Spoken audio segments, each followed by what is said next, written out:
Soit transformé par le renouvellement de l'intelligence.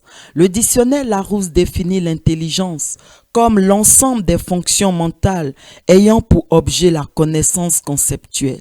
En d'autres mots, l'intelligence est notre faculté à penser et à réfléchir. C'est également notre capacité à comprendre les choses. Cette intelligence, la Bible la présente un peu comme un vêtement, un manteau que nous portons. Allons dans le livre d'Éphésiens 4, versets 20 à 24. Mais vous, ce n'est pas ainsi que vous avez appris Christ, si du moins vous l'avez entendu, et si conformément à la vérité qui est en Jésus, c'est en lui que vous avez été instruits à vous dépouiller, eu égard à votre vie passée, du vieil homme qui se corrompt par les convoitises trompeuses, à être renouvelé dans l'esprit de votre intelligence et à revêtir l'homme nouveau, créé selon Dieu, dans une justice et une sainteté que produit la vérité. On peut également lire Colossiens 3, versets 9 à 10. Ne mentez pas les uns aux autres, vous étant dépouillés du vieil homme et de ses œuvres, et ayant revêtu l'homme nouveau qui se renouvelle dans la connaissance selon l'image de celui qui l'a créé. Amen. Ces versets nous enseignent qu'avant de connaître Christ, notre intelligence, c'est-à-dire notre mode de pensée et de réflexion, était conforme à celle du monde. C'est le vieil homme. Lorsque nous recevons Jésus dans notre cœur, comme notre Seigneur et Sauveur personnel, la Bible nous exhorte à nous dépouiller de ce vieil homme pour revêtir l'homme nouveau qui pense comme Dieu, qui connaît la volonté de Dieu, ce qui est bon, parfait et agréable devant Dieu.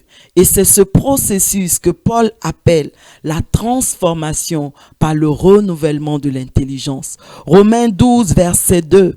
Ne vous conformez pas au siècle présent, mais soyez transformés par le renouvellement de l'intelligence, afin que vous discerniez quelle est la volonté de Dieu, ce qui est bon, agréable et parfait. Amen. Cette transformation par le renouvellement de notre intelligence est indispensable pour posséder Canaan, la terre promise, cette terre où s'accomplissent toutes les promesses de Dieu dans notre vie. Souvenez-vous de Joseph. La Bible nous raconte que son père Jacob lui avait offert une très belle tunique multicolore que Joseph aimait énormément et qui attisait davantage la jalousie de ses frères. Mais cette belle tunique n'était pas seulement physique, elle était aussi spirituelle. Car Joseph était intelligent, il avait une bonne éducation, il savait lire et écrire. Par ailleurs, Dieu révèle à Joseph au travers de songes qu'il va l'établir au-dessus de ses frères. Mais regardez, pour recevoir ce manteau que Dieu avait préparé pour lui, à savoir l'établissement au-dessus de ses frères, via le manteau de gouverneur d'Égypte, Joseph devait au préalable se débarrasser de son ancien manteau, sa très belle tunique multicolore. Je crois que Joseph lui-même n'était pas prêt à le faire. C'est pourquoi ce sont ses frères qui vont le dépouiller de son ancien manteau, de cette très belle tunique multicolore qui symbolise, on l'a vu, son ancienne façon de penser et de réfléchir. Genèse 37, verset 23. Lorsque Joseph fut arrivé auprès de ses frères, il le dépouillait de sa tunique, de la tunique de plusieurs couleurs qu'il avait sur lui.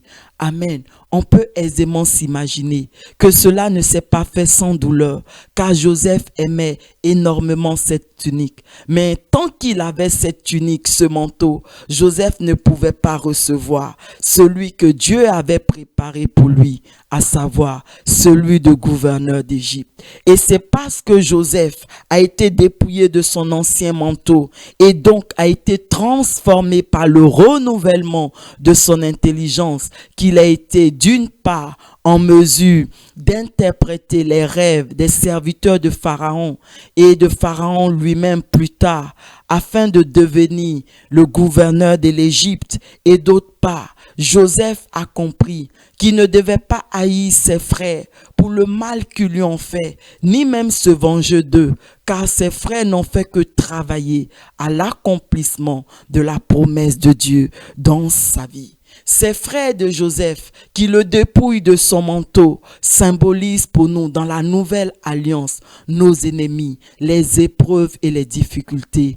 En effet, ce sont les épreuves et les difficultés par lesquelles nous passons, que nous traversons, qui nous dépouillent de notre vieil homme, notre ancienne façon de penser et de réfléchir, afin que nous puissions revêtir l'homme nouveau. Et ce revêtement de l'homme nouveau, ce renouvellement de notre intelligence se fait au travers du sang de Jésus. Et c'est pour annoncer cette vérité que les frères de Joseph, après l'avoir dépouillé de sa très belle tunique multicolore, vont plonger celle-ci dans le sang d'un animal pour la présenter à leur père Jacob, témoignant ainsi la transformation de Joseph par le renouvellement de son intelligence.